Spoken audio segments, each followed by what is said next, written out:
Hello, and welcome to the Social Psychic Radio Show featuring Jason Zook. In uncertain times, we must change our focus and priorities. This show will highlight social justice issues with the goal of expanding minds and increasing unity, love, and mutual respect for ourselves and our planet. We support the Black Lives Matter movement. Our show aspires to promote social spirituality, which simply means that by coming together, we can solve any of our problems, including the goal of bringing an end to all forms of hate, discrimination, bias, or oppression. We must protect our environment, reform our criminal justice system, and protect every citizen from police brutality. When we come together, it becomes possible to bridge the gaps that plague our society and divide us from within. We the people means everyone. Hello and welcome to the Social Psychic Radio Show. This is Jason Zook. It's a great pleasure I had the opportunity of presenting special guest Kim Murphy, founder and CEO of Successful Jocks and the Women Behind the Uniform, licensed professional counselor, educator, inspirational speaker, life coach and manager, parent liaison at the Tampa Bay Buccaneers, proud mother to many, including 2021 Super Bowl champion KimMurphys Bunting, number 23 and cornerback for the Tampa Bay Buccaneers. Kim describes herself as a woman of many roles, but her true passion is being a proud mother to her 4 amazing sons, devoting everything that she has towards helping them become champion men. Kim credits becoming successful in life to not just being on the playing field, but athletes must be nurtured, encouraged, and disciplined, which is the job that usually falls to their mother, their first coach. As a mother blessed with athletically gifted sons, spending 2 decades cheering in the stands, on the road, running between games, dusting her sons off, and lifting their spirits, Kim has developed a passion for sports. As a self-proclaimed fanatic, Kim realized that the demands of raising athletes can be overwhelming mentally, physically, and financially. Her many years of experience prompted Kim to provide a roadmap for others and to establish Successful Jocks, whose mission is to inspire, motivate, and empower student athletes, equipping them with the tools, resources, and support needed to become successful in the game of life. Kim's educational background includes earning a Bachelors of Arts in psychology and a master's degree in counseling. Murphy attributes her personal relationships with athletes, parents, and coaches as part of the catalyst to helping others through Successful Jocks. Passionate about working with athletes, Kim is a strong advocate for their mental well-being. Always believing in and standing solidly behind her second eldest son, KimMurphys Bunting. In 2019, his dreams of playing in the NFL became a reality when he was selected in the 2nd round by the Tampa Bay Buccaneers as a 39th overall pick. That same year marked Kim's 19th year of being a sports mom. In 2021, Sean became a Super Bowl champion, and Kim became a proud Super Bowl champion mom. Kim enjoys being a blessing to others. She's long been an active member in the Metro Detroit community where she was born and raised. Currently, she resides in the Tampa area, and she's well connected to the Tampa community and the Tampa Bay Buccaneers organization, as Sean is a member of the team and Kim serves as a parent liaison. She's also a member of the Professional Football Players Mothers Association, the NFL Alumni Association, and several other philanthropic organizations. In her spare time, Kim enjoys traveling, attending sporting events, dining experiences, water activities, and most importantly, spreading so many blessings to others. I'm so excited to have Kim on. Successful Jocks and the Women Behind the Uniform resonates with me very strongly because of its ability to try to work with athletes and the women behind the uniform and empowering others and just giving people an opportunity to really understand the challenges that athletes and their families face on a daily basis. Welcome to the show, Kim. Thank you. Thank you for having me, Jason. Thank you for coming on. I really love your story. I think it's very empowering. I wanted to ask you, when did you first decide that you wanted to start Successful Jocks? I know originally it was called Successful Jocks, but we'll refer to it as its current name, Successful Jocks and the Women Behind the Uniform. Actually, it was in reverse. It was called Successful Jocks and the Women Behind the Uniform previously, and now it's Successful Jocks. It actually started, I founded it in 2016. it was as a result of my roadmap of raising 4 athletes. I wanted to make sure that, the experiences that I had, that I could share that information. And so I've always was passionate about being a blessing in the community and things like that. And so I said, you know what, I can start my own nonprofit and make sure that this information is being shared with, people like me. And I know your son, Sean Murphy Bunting, number 23 cornerback for the Bucks, has been a pivotal influence on you as well as your other 3 sons. Yes. And I wanted to ask you, as a mother of 4 sons who are athletes, what do you find is the most enjoyable aspect of supporting your sons in their athletic endeavors? The most enjoyable is seeing them live their dreams, live out their passion. For example, with Sean making it to the highest level of playing in the NFL and always believing in himself. And, when he was younger, I would always say to him, hey, what do you want to be when you grow up? And he would say, an athlete, and as he got older, and middle school, same question, same answer. High school, same question, same answer. We get to college and I'm like, okay, you need to have something. What are you going to school to major in? I am going to major in being an athlete.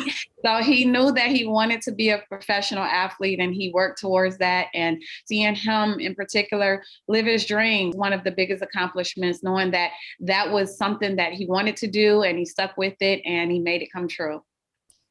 I was researching you a little bit for our interview because I want to make sure I have a good breadth of your information. And one of the things I looked at was on your website, you had an interview with Sean where he brought up the fact that he originally did not get into a program when he was a freshman in college and that you drove him up to Central Michigan to meet with the coaches. I want to see if you could share that with our audience because that's such a powerful example of what it's like to empower your son in their role as an athlete in their life.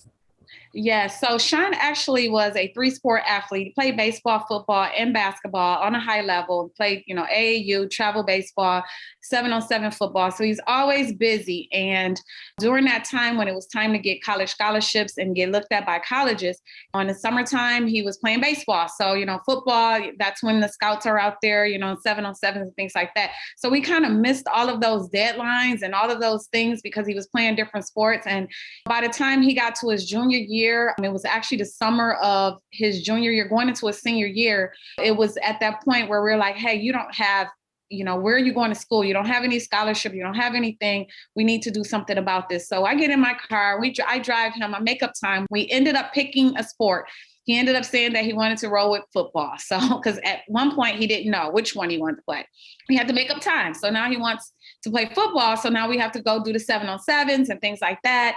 So I drove like 5,000 miles. Well, I think it was like 35 days, stayed in hotels, like 20 of those days, and trying to get him to camps. We went to 17 different camps. Now he did really good in the camps. He would come first, second, or third place in most of them, and he'll still walk away with nothing. So it was late into his senior year after the season was over that he got an offer from Central Michigan.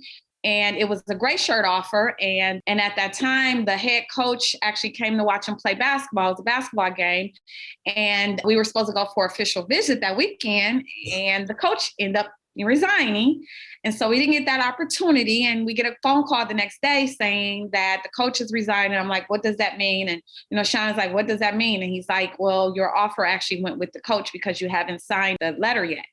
So he was devastated with that. And then we started getting a bunch of calls from D2 schools, and he didn't even want to entertain that. He's like, I am a Division I player and I'm not going to a Division II school. And, I've always instilled in them to always believe in yourself and never settle for less than what you're capable of, think you're capable of having. And so that was something that he threw back at me like, hey, I want to be a Division I player. I know that I'm just as good as the rest of them, and I'm not accepting Division II. So we waited it out. Signing day came and went. Nothing. New coach comes to Central Michigan, and we sent, a couple letters, didn't hear anything. And just one day I woke up in that morning and I was really, truly believe in my faith and rely on, my faith to guide me. And I woke up that morning and I hear God say, go up to Central Michigan. I wake him up at 6:00 in the morning. I'm like, let's go. He's like, where are we going? I'm like, Central Michigan. Like, why? Let's go. I said, because I got the message. The Holy Spirit spoke to me. So we drove to Central Michigan, not knowing what we're going to, 2.5 hours, get there. There is cars in the parking lot. And I'm like, thank you, Jesus. There's something going on. And I walk in and he's like, nervous. And he's like, I have to go to the bathroom. He goes in the bathroom. We hear some footsteps and it's the coach. And I didn't know what the coach looked like or, who he was or anything. And so I said, I heard him come around the corner and he looks at me and he knew obviously who I was. And he said, where's your boy? And I'm like, he's in the bathroom. So he's kind of pushed the bathroom door open and says, come on out, Bunting. We take a walk to his office and gives him his gray shirt back. So that's how that happened. And it was funny because later on that day, they were having a camp that day. So it was other players up there. So they asked us to stay. We met his wife and his wife said to me, like, hey, you're that kid that was been on our TV screen for the last 2 weeks. And coach said, you wasn't supposed to tell him that. So it was just funny, and the coach asked me, like, what made you come up here? And I said, it was the Holy Spirit, honestly. And to be honest, I knew that my son was not going to sign with anybody. And I knew that this wasn't the end of his story and that he was supposed to be here. So that's how that happened. I love the way you just attributed that to the Holy Spirit and spirituality. My podcast is spiritual in nature. And yes. I was also wanting to ask you about the significance of Isaiah 40:31 in your life and Sean's life. Yes. Well, I've always told my boys from when they were little boys, soar high on wings like eagles. And that's always been something that they know when I say that, what that means. And, and that connects them with God. And so throughout their sporting events and everything, I would say it to them. And, when they got to the point where they were in college and things like that, I would text it to them before every game. And in the NFL, my son got to the NFL. That was one of the things that I text to him every single game, combine everything. And what I use now with him is, hey, you got to soar higher than all them other eagles out there because it's a whole lot of them out there now. So that's what I say to him now. But that's, I believe that that's one of the things that my family live by, trusting God and soar higher on wings like eagles. Yes. What does empowerment mean to you? Empowerment is supporting another person, making sure that they feel, inspired and motivated and just empower people. So that's what empowerment means to me, is just supporting and instilling values and beliefs in other people. I think empowering is so important. Empowerment is super, especially with the uncertain times we're living in right now. I think if we could do anything to empower others and help others, it just makes life that much better for everyone. And I feel like as a society, we could do so much by working together and helping. Yes. And helping people understand that they have to believe in themselves. Empowerment actually starts with you. You have to believe in yourself as well. So, and to support people and help them believe in themselves. I want to ask you this. What do you think is one of the most common issues affecting athletes in the NFL today? Affecting athletes in the NFL? Lack of support system. I think that everybody believes, just in athletes in general, that they don't need help. They're humans just like we are, and they need support. They need motivation. They need to be empowered as well, inspired. They make mistakes. They're not invincible. They go out, they're doing a job. Their job is to play football. And people don't understand that they're going to make mistakes as well. You don't go on your first day of job, nobody, and really understand exactly what to do and do a perfect job. So because they're in the spotlight and, they get a lot of criticism if they mess up, and that's something that people need to understand. They're humans and they have feelings, and everything that we feel, they feel. That's one of the things. I know you have a background in psychology and counseling, and I wanted to ask you, what do you think needs to be done to improve and increase mental health awareness among athletes?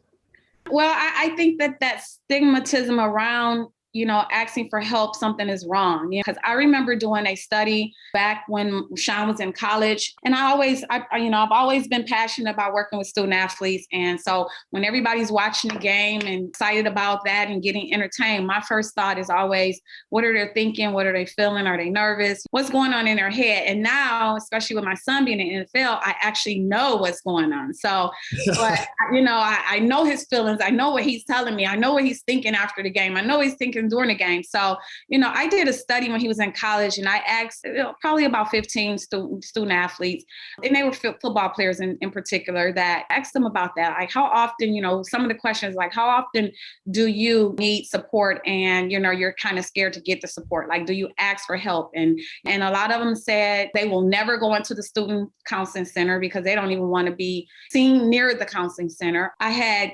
athletes tell me that they wouldn't talk to their coaches about it because they didn't want their coaches to think that they're weak and maybe take them out of the game because their mind or their head is not in it. So there was a lot of different answers that I got that was like really important to me to understand where they are. So it's really, really important because they're, just like I said, they're all human. Athletes are human. And some people, unfortunately, is born with, disorders and things like that they need special help with. And so a lot of times being an athlete, it kind of masks that.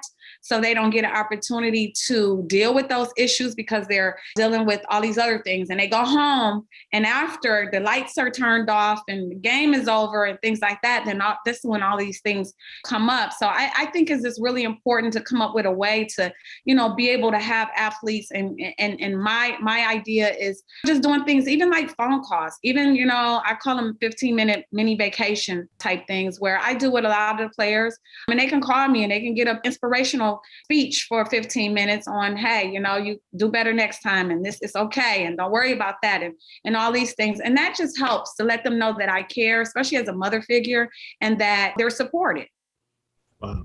I love that. I think mental health awareness is so pivotal, especially with everything that's going on right now with the COVID situation, social justice stuff, just things in our society. Yeah. And I feel like if we could destigmatize so that athletes don't have to feel fear in their lives to get help when they're depressed, because I know I've dealt with depression and it's not fun when you deal with it, and being ashamed of it is even worse because you need to get the guidance and the balance in your life.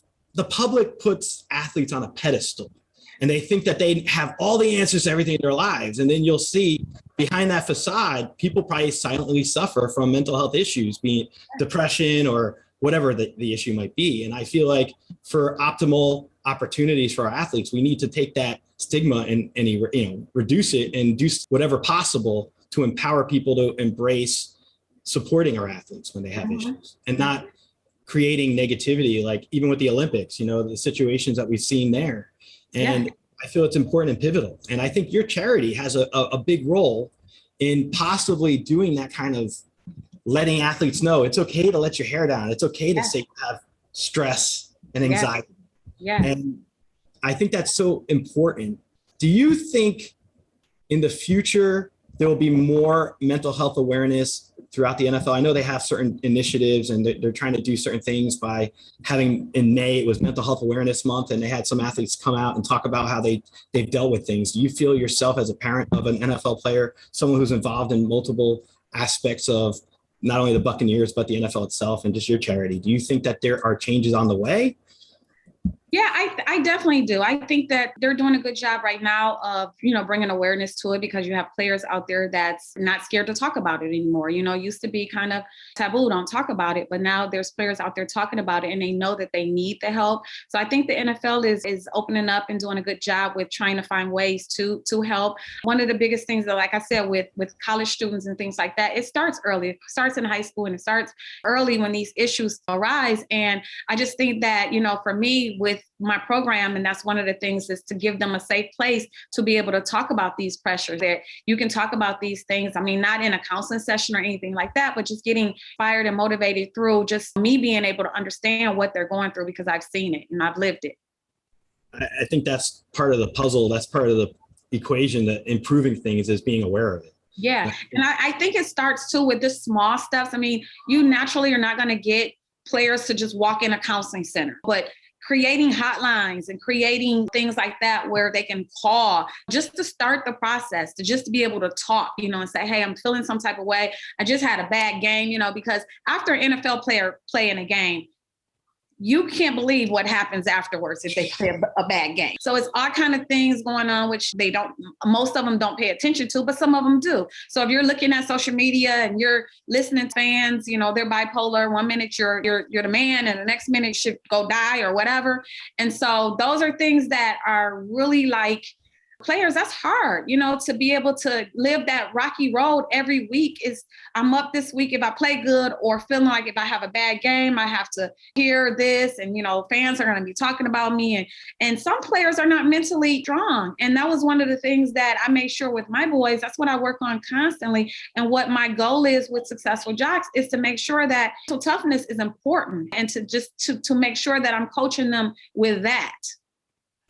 That's important and critical as well.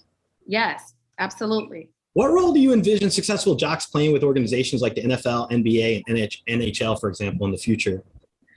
Well, I most definitely want to partner with them. I'm actually doing some stuff with the NFL. They're supporting me a little bit right now, but my goal is to, partner with all, sporting agencies, because like I said, with the women behind the uniform, we are the mothers, we are the women, the grandmothers, the aunts that you hear all the time when these players get drafted, or you hear them get their college scholarships. They say, I want to thank my mom or my aunt or my grandma. And, and I just want to make that awareness to all of these organizations that to invest in who's, taking care of the product. If you want a good product, you have to invest in the women behind them. And so I really want to do some partnerships. I see everyone wants, Successful Jocks really get out there and start making some waves. We're doing some positive things right now, but I see other organizations, as far as the other sporting organizations, wanting to be a part of this, because that's what it's about.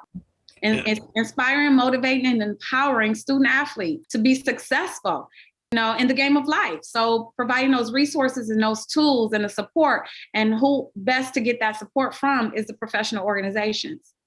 I would almost envision an expansion of support from the cradle to the grave for anyone who plays athletic sports, so that they have that nonstop mechanism of support within their lives, because of how challenging I'm not an athlete, obviously, but I can only imagine an athlete who deals with all the struggles inside themselves, of all those things that affect all of us, but they do it in a quiet way. So I would think anything we can do to alleviate that is pivotal. And the programs that I created are based off of the life of raising athletes. So, the game of life, that's really near and dear to my heart. And it talks about those things that I know that my sons need, or I saw other athletes go through. And that's, life skills and education and nutrition and all of the things, financial literacy, especially now with the NIL letters and all of that. Now that these guys need to understand how to balance your checkbook and manage money and things like that. So I think that, with the programs that I have outlined, a lot of the players, even, to the NFL level, to the professional level, they can identify with those, the game of life. They can identify with the women behind the uniform of having a mom or a grandmother or somebody taking care of them. They can identify with the so many blessings, because we have so many athletes that they got support from the community, they got, different things given to them through programs like that. So, yeah. What do you think in terms of when you work with other mothers of athletes, what do you do to help them understand the role that they could do to help their sons in the sport to, improve and empower? Do you work with parents directly? I do. I work with some of the women behind the uniform on each level. We're doing some things here in Tampa with some of the Tampa Bay Youth Football League. So, and also, I'm a part of the NFL Moms Association. And so I'm talking to moms. I'm the team mom, a parent liaison for the Buccaneers. So I'm talking to moms, on different levels all the time. But one of the things that I say to families in general is that if you see that your child has a passion, our job is to water that passion. And as we water it and see them grow into what they're doing, then that's what helps them become successful.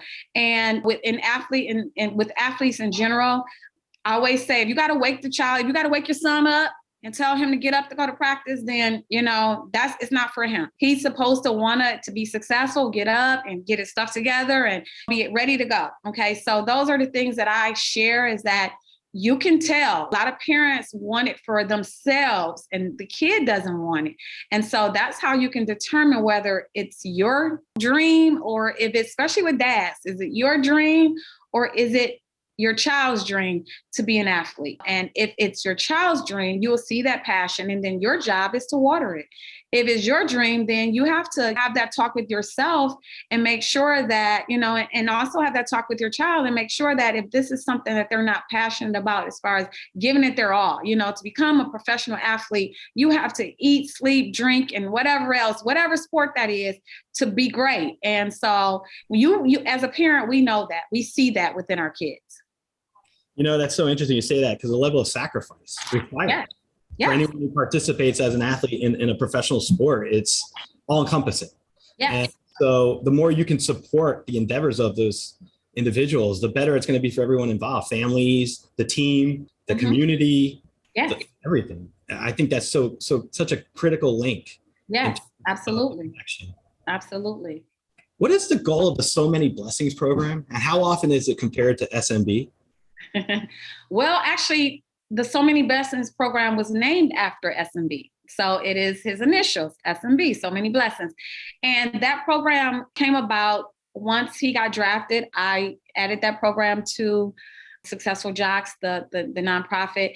And it's always been in my heart. I've always been a blessing to everyone. I love to give back. I love to volunteer, whatever it is. If I can give, I have no problem doing so. So that came about I know that we were blessed. My family was blessed, and we were blessed to be a blessing. Yeah. And so we have to use this. It's bigger than football. Because we were blessed, our job is to spread so many blessings. And that's what the So Many Blessings program is about, being a blessing to others.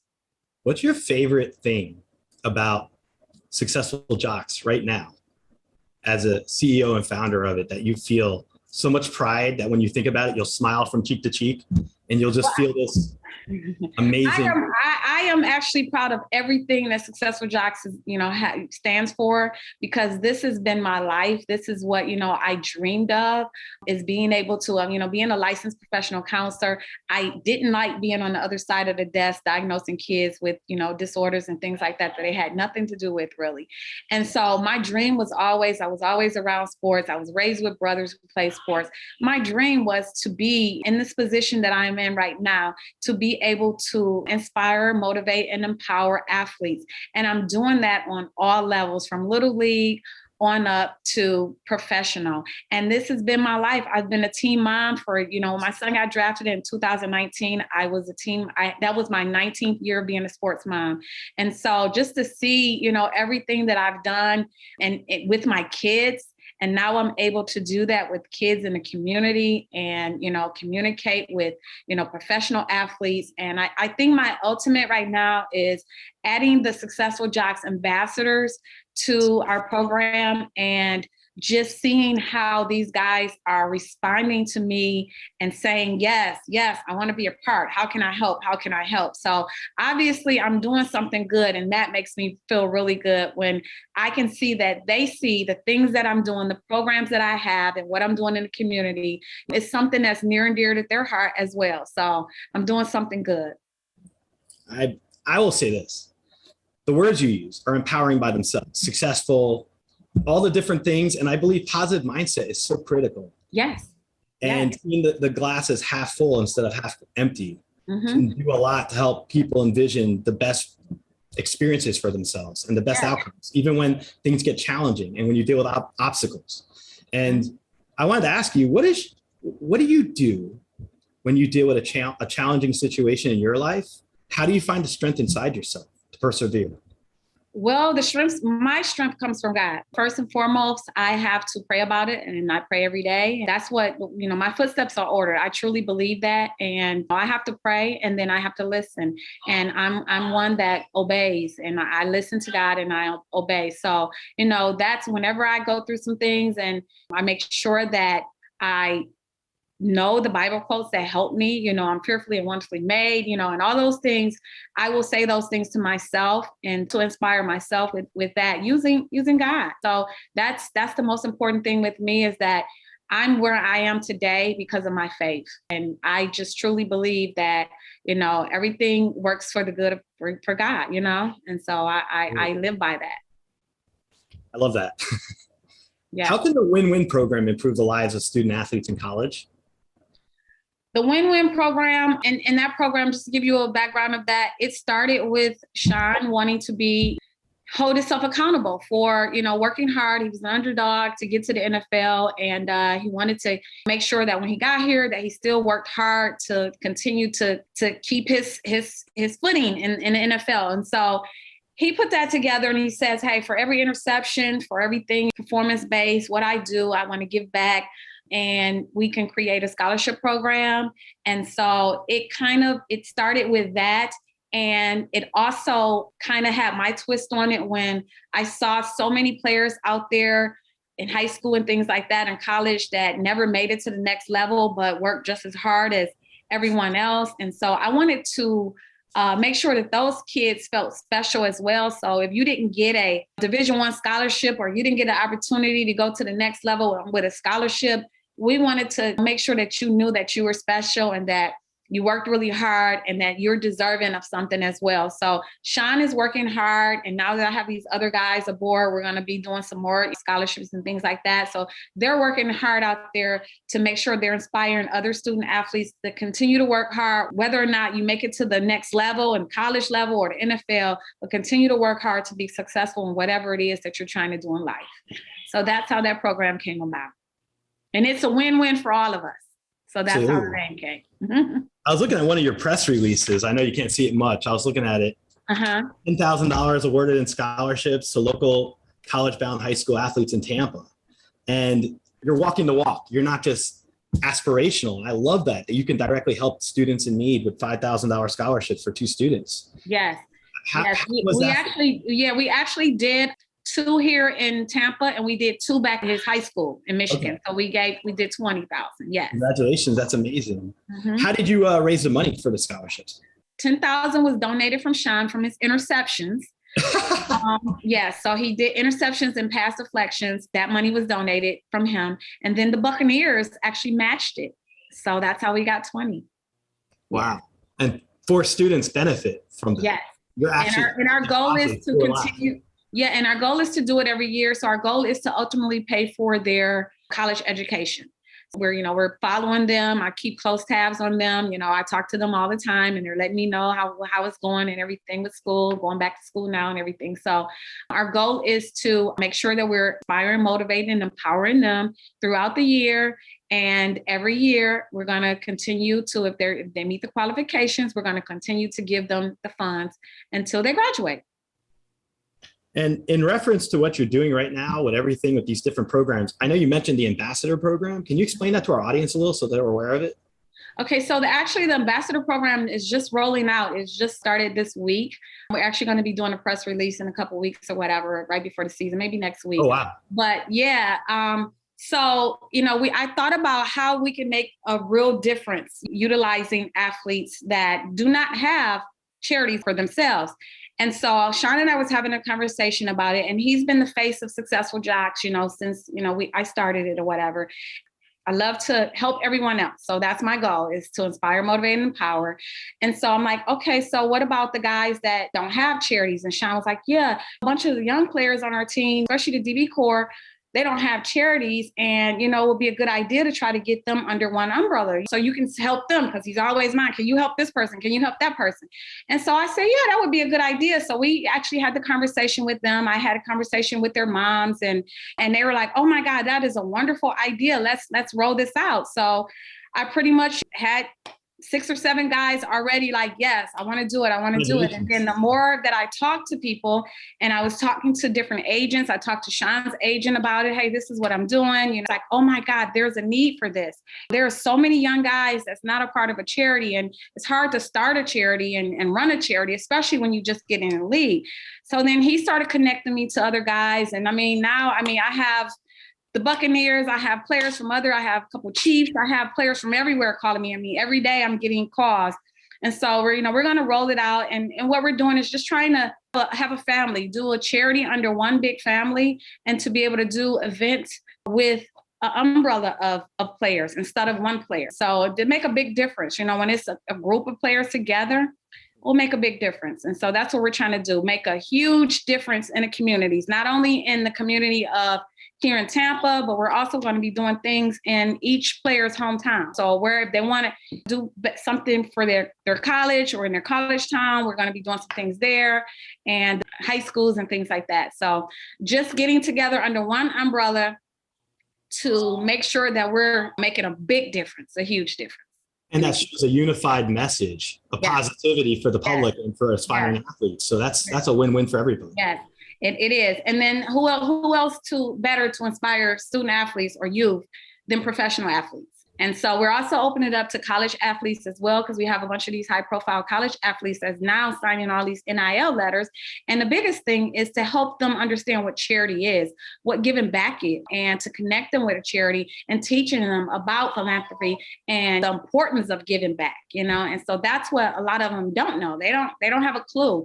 That was the most important part, is connecting them under this umbrella so they can see, the good that we're doing in the community and want to be able to do good in the community, to inspire others to do good, and also to inspire the young people that's watching them.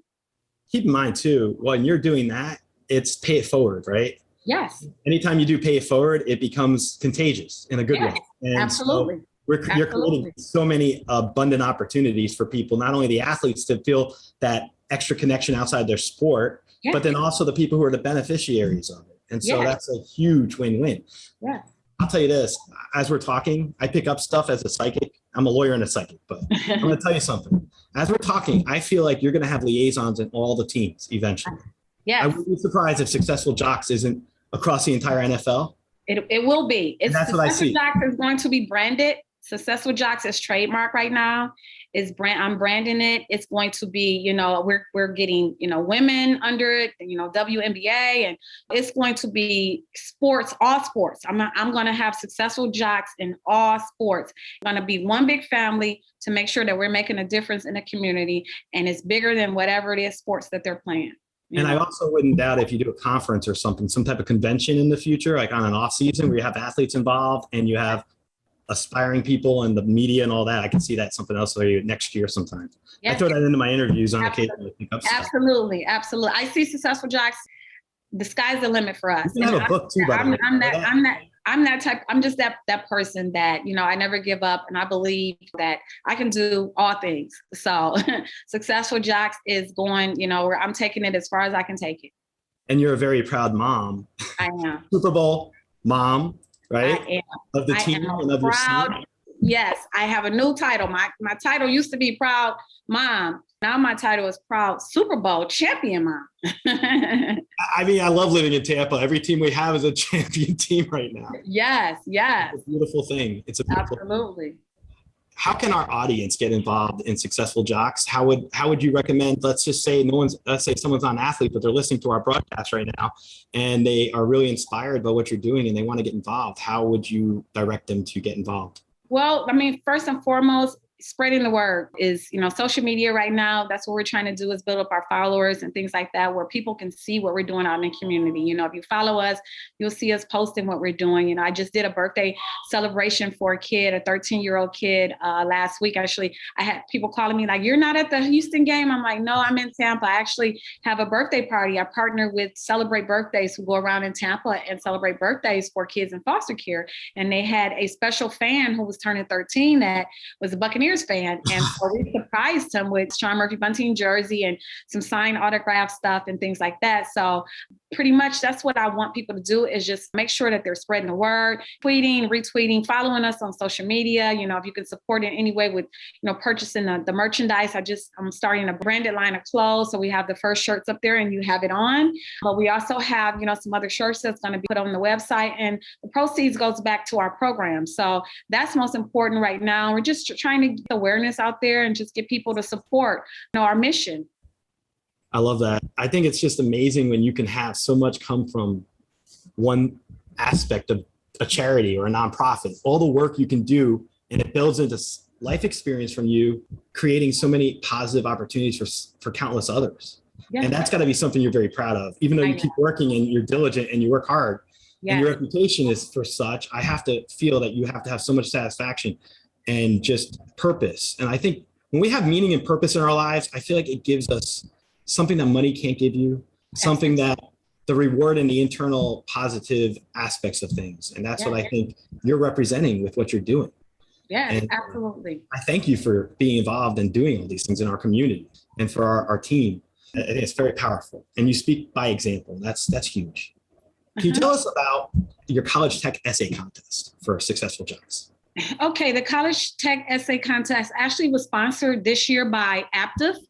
And It came from Sean giving back to Successful Jocks, and they actually matched what he gave back, which was $10,000. So they matched it with $10,000, and they wanted to put it toward that program.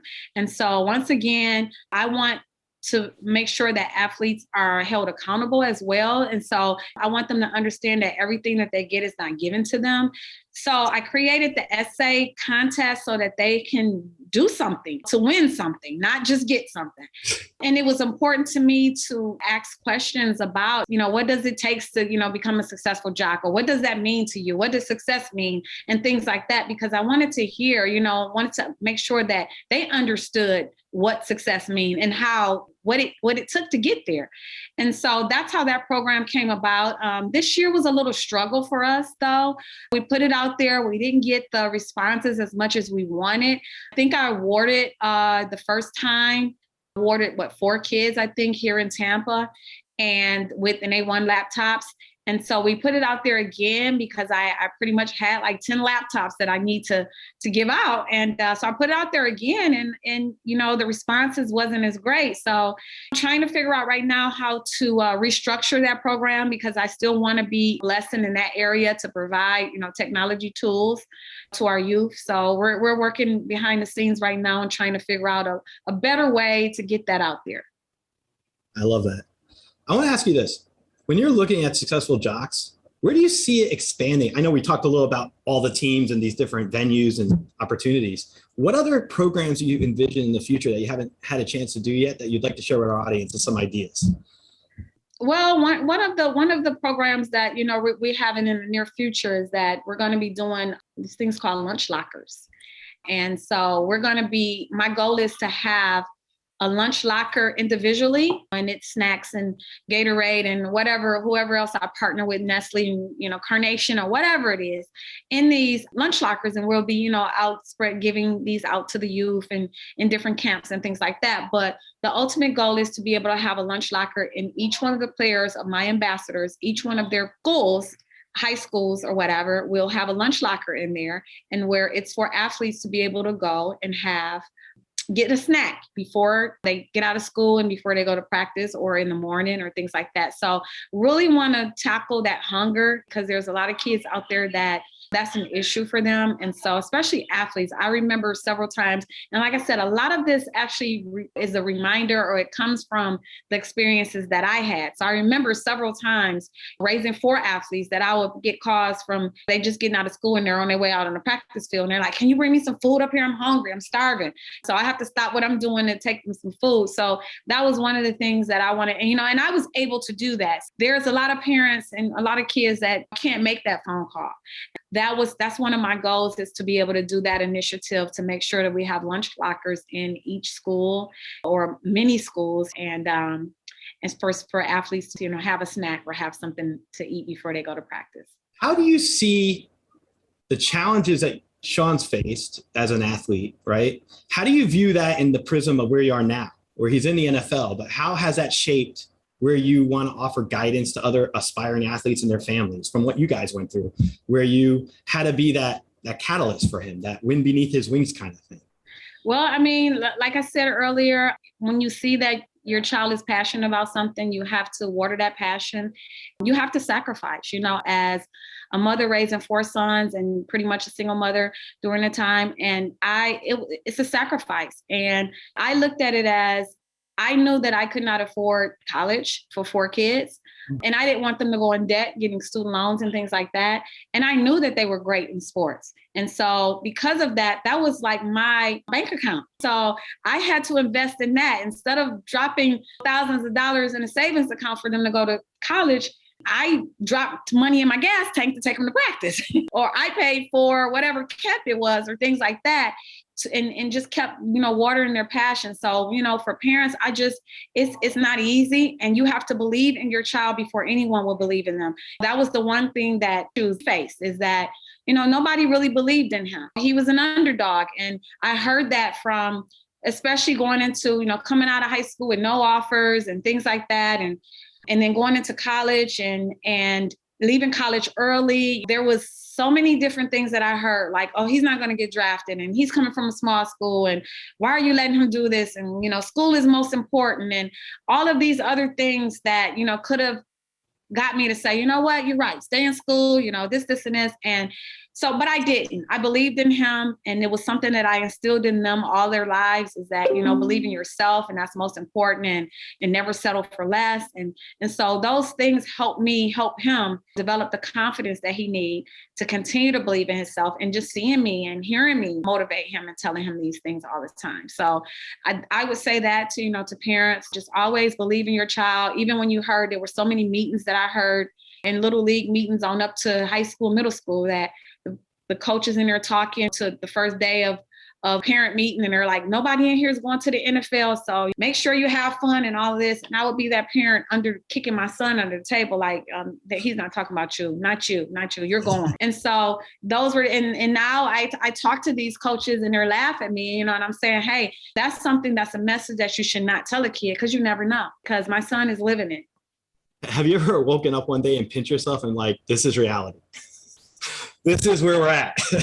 Yeah, yes, I've done that. I mean, to see my son when he left Central Michigan as a junior, he had 9 interceptions, and I laugh and I tell everybody I still do this to this day. Whenever I'm in the stands of a game, I'm walking up and down the stands and I'm praying and I'm talking to God, and I'm joking with God, and I'm saying, hey, don't you want an interception today? I say jokes like that. And so when he left Central Michigan with 9 interceptions in 3 years, actually 2.5 seasons, and he got to the NFL, and at this point right now, he has 7 interceptions in the NFL. So 15 interceptions in the last 4 years. It's like, that's when I'm like, this is truly a blessing. This is when I pinch myself. Last year when he got interception after interception after interception in the playoffs, that's when I started getting nervous. I'm like, okay. Do you ever get nervous before the games? This is like, yeah, this is for real. This is a blessing. Game on. This is where I need to pinch myself and say, is this really happening? So I keep him humble, and I'm humble. That's the biggest thing. I know that it's truly a blessing. It's bigger than football. And I know that God is illuminating us for a bigger purpose, and it's not about the interceptions and things like that. So that's where I pinch myself at. When you came to Tampa, what was your impression being in Tampa compared to living up in Michigan? Oh, I fell in love with Tampa, okay? I came here for college and I never left. So oh my God. In 2019, I still lived in Michigan, but I came to every game. So every weekend I was flying in and out. And I mean, literally when I land back in Michigan and I lift up that shade and I look out and I'm like, oh my God, am I really like coming back to this? But at the time, my son was in the 8th grade. My youngest son was in the 8th grade. And he's like, I don't want to switch schools 8th grade. Then got to turn around and switch again 9th grade, So I'm like, okay, we'll stick it out. And then COVID hit, and so then we had online school. So I'm like, okay, now is the time to move. So we actually moved here in October. Oh, wow. And it's been great. I love Florida. I've been back to Michigan like twice this year. And both times I said, you have to be kidding me. April 1st, I went back and it was 3 feet of snow. Okay. Yeah. No. Like, you have to be kidding me. And then I went back Memorial Day weekend and it was 40 degrees. And I went back to give the Memorial Day is like, what? Yeah, I went to give the scholarships to the 2 kids in Michigan. And I mean, literally, I had to go buy a coat. I'm like, we were supposed to present them on the football field and we had to go indoors to do it in the gym because it was literally 45 degrees. And I said, okay, this is telling me not to come back. April 1st is snow and May 30th we're 45 degrees. I'm like, no, so I'm not rushing to go back. The more you're down here, the more they'll grow on you and you'll just love this. I've been here 20 something years since college. Yeah. I went to Tampa and just fell in love with it from New Jersey and just never went back. So I can tell you that. I'll ask you this. Mm-hmm. If you're a spirit animal, which spirit animal would you be and why? And I'll explain what I mean by this, because I feel like you're a very spiritual person. I am. So I always say owl, and I even have a little owl because I have 2 parrots and I'm all about wisdom. And I love to have the opportunity to look beyond the immediacy of right now to envision things in the long term. And so that's why I pick owl. Okay. If I was a spirit Animal, I mean, I love all animals. I'm a nature girl. Okay. So Me it's too. hard for me to pick just one, but I would say probably a dolphin Yeah. because I love water for one.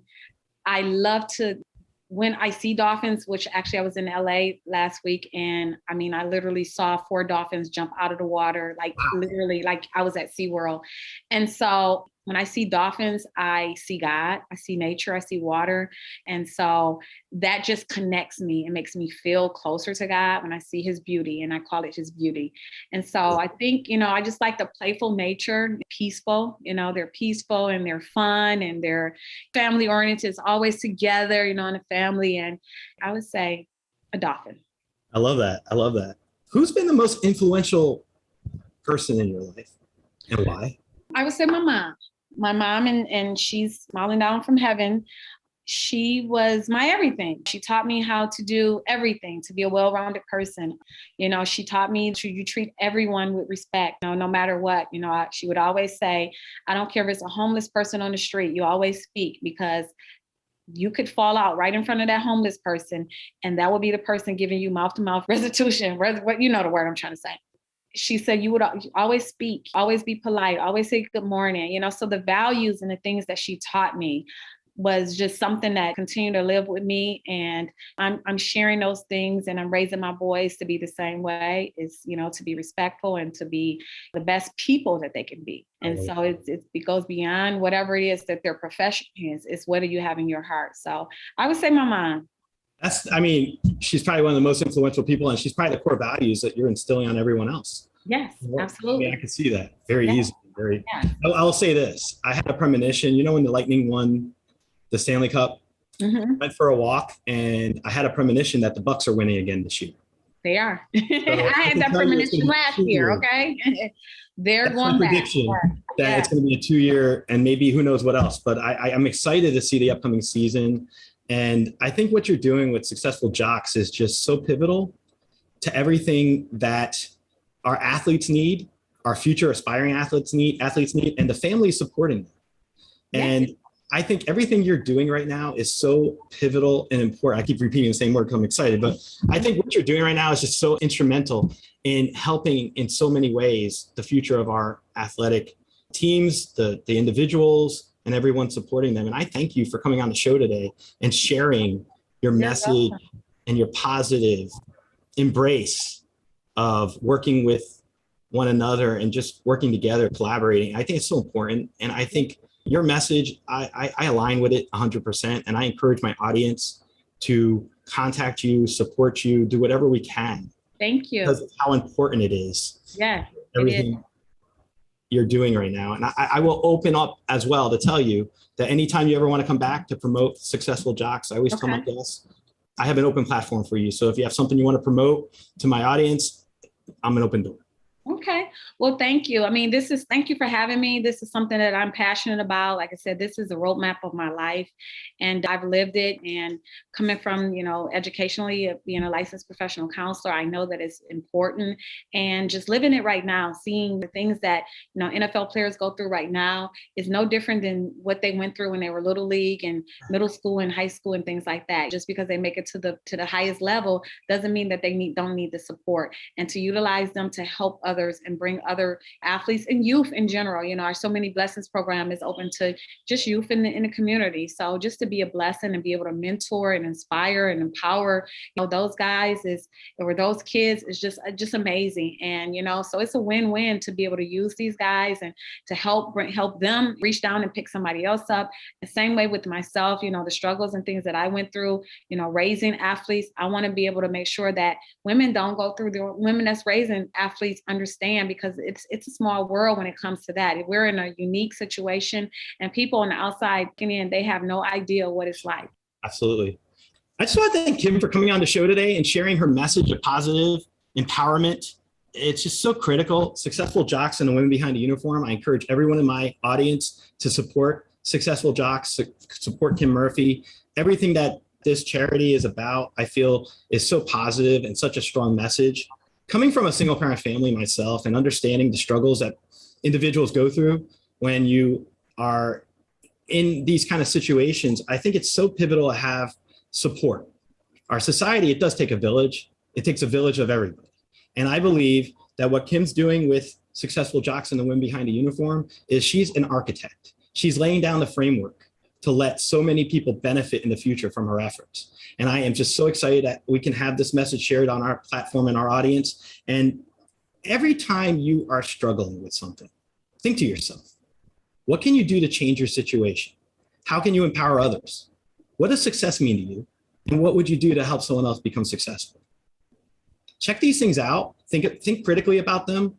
And when you're in doubt about a situation, always know it gets better. It's like turbulence on an airplane. Nothing is going to be negative forever. Stay positive, because when you're positive, anything's possible. I'm going to have all this information in our show notes, and I look forward to having each of you reach out to Kim and support Successful Jocks. Thank you so much. Thank you for listening to this episode of the Social Psychic Radio Show. Don't forget to join us for another episode next time. If you enjoyed the show, we'd love for you to subscribe, rate, and give us a review on iTunes. You can also check us out on Facebook, and don't forget to visit the Social Psychic YouTube channel. Until next time, it's a big world out there. Keep an open mind, embrace your paradigms, and know that the universe is always yours to explore.